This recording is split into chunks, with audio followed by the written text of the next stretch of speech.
Shalom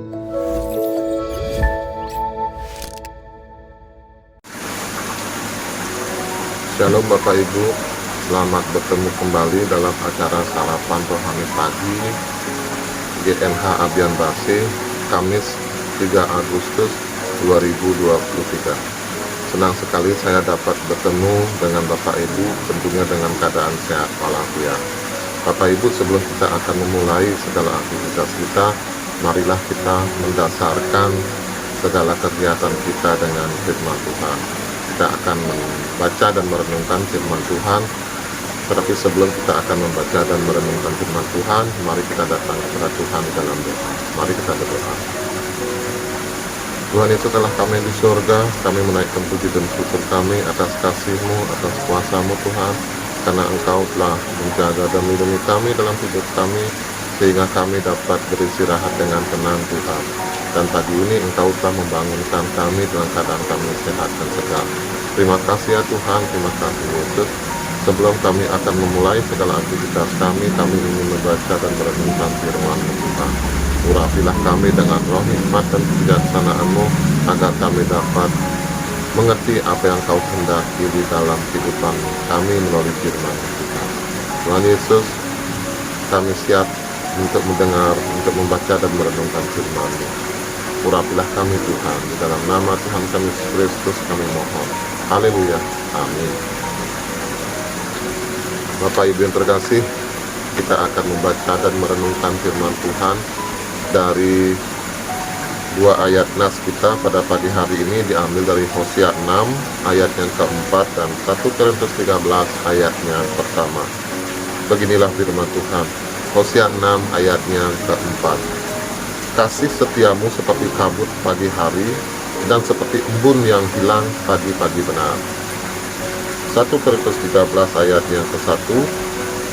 Sekalipun aku dapat berkata-kata dengan semua bahasa manusia dan bahasa malaikat, tetapi jika aku tidak mempunyai kasih, aku sama dengan gong yang berkumandang dan canang yang bergemengki. Bapak Ibu terkasih, firman Tuhan pada pagi hari ini diberi tema kasih dasar kehidupan. Bapak Ibu terkasih, sering sekali kita mendengar kata kasih. Apa sih sebenarnya arti dan makna dari kata kasih itu? Kasih adalah dasar atau karakter utama yang harus dimiliki setiap orang yang percaya kepada Tuhan. Mengapa? Sebab kasih itu berasal dari Allah. Dan setiap orang yang mengasihi lahir dari Allah dan mengenal Allah. Barang siapa tidak mengasihi, dia tidak mengenal Allah. Sebab kasih adalah Allah. Dan Allah adalah kasih. 1 Yohanes 4 ayat 7 sampai ke 8. Kasih bukan hanya ucapan tetapi perbuatan. Kasih bukan sekedar rasa tetapi perilaku. Kasih bukan hanya slogan tetapi gaya hidup. Kasih harus menjadi karakter dan gaya hidup yang membedakan orang Kristen sejati dan pura-pura. Kasih yang berdasar dan bertumbuh di dalam Kristus. Bapak Ibu terkasih, Paulus menyatakan bahwa meski ia bisa berkata-kata dengan berbagai bahasa yang ada di dunia ini, bahkan bahasa malaikat sekalipun, tetapi jika ia tidak memiliki kasih terhadap orang lain, maka itu semua tidak lebih dari bunyi gong dan canang tanpa makna, hanya berbunyi tanpa arti.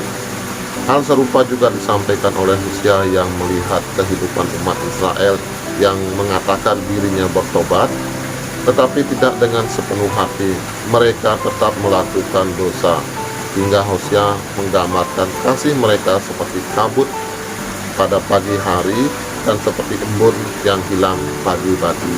Nah, Bapak Ibu, kalau misalnya kita memperhatikan embun di pagi hari, apalagi di persawahan kayak seperti ini, mungkin kita bisa melihat betapa sejuknya. Tetapi kalau sedikit saja ada sinar matahari yang datang, embun itu pun akan sirna dengan sendirinya.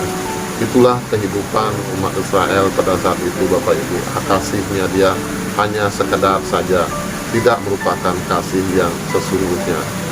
Nah, di sini perenungan firman Tuhan hari ini menjadi koreksi bagi hidup kita. Banyak orang Kristen berbicara tentang kasih, tetapi hidupnya masih dipenuhi iri hati, kecemburuan, mementingkan diri sendiri, tidak mau mengalah, tidak mau merendahkan diri,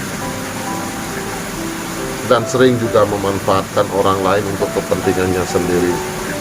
Kita berbicara tentang kasih tetapi membiarkan dan keadilan merajalela, mengambil hak-hak orang lain, tertawa dalam penderitaan orang lain, cari aman sendiri, hingga malas tahu tentang keadaan orang lain.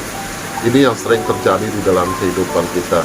Kita hanya mau melihat orang lain, mau memperhatikan orang lain bila mana ada sesuatu yang menguntungkan kita. Tetapi kalau misalnya tidak ada hal yang menguntungkan kita, kita jarang sekali mau melihat dan mau memperhatikan orang lain.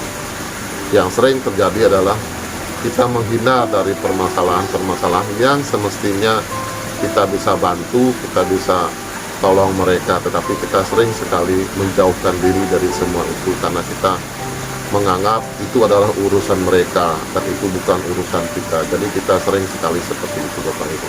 Tetapi di sini firman Tuhan menghendaki kita untuk saling mengasihi seperti Kristus juga mengasihi kita. Dunia yang mengasihi karena ada kepentingan, dunia yang mengasihi bergantung situasi dan keadaan. Kasih adalah hakikat Allah, karena itu kasih Kristus haruslah menjadi dasar atau ciri hidup orang Kristen. Nyatakan kasih Allah dalam seluruh hidup dan pelayanan kita. Mengasihi memang tidak mudah. Sering sekali rasanya pahit ataupun juga kecewa, tetapi percayalah, buahnya manis.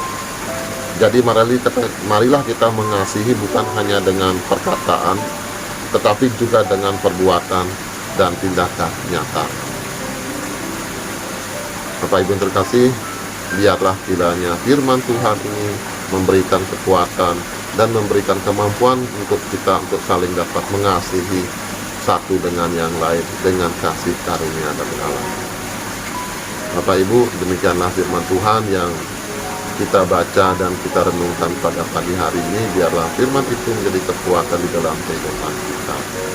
Bapak Ibu, sebelum kita akan mengakhiri firman Tuhan ini, kita akan datang kepada Tuhan, kita memohon roh hikmat dan kebijaksanaan Tuhan untuk senantiasa menyertai kita. Mari kita berdoa. Terima kasih ya Tuhan, terima kasih ya Yesus atas kasih dan karunia-Mu yang Kau curahkan di dalam setiap kehidupan kami. Terima kasih Tuhan, terima kasih Yesus, Engkau telah memberikan firman-Mu yang indah bagi kami untuk kami dapat renungi Tuhan. Biarlah firman itu menjadi kekuatan di dalam kehidupan kita. Terima kasih ya Tuhan, di dalam nama Tuhan kami Yesus Kristus kami mohon. Haleluya, amin. Bapak Ibu, selamat bekerja, selamat beraktivitas. Tuhan Yesus memberkati. Shalom.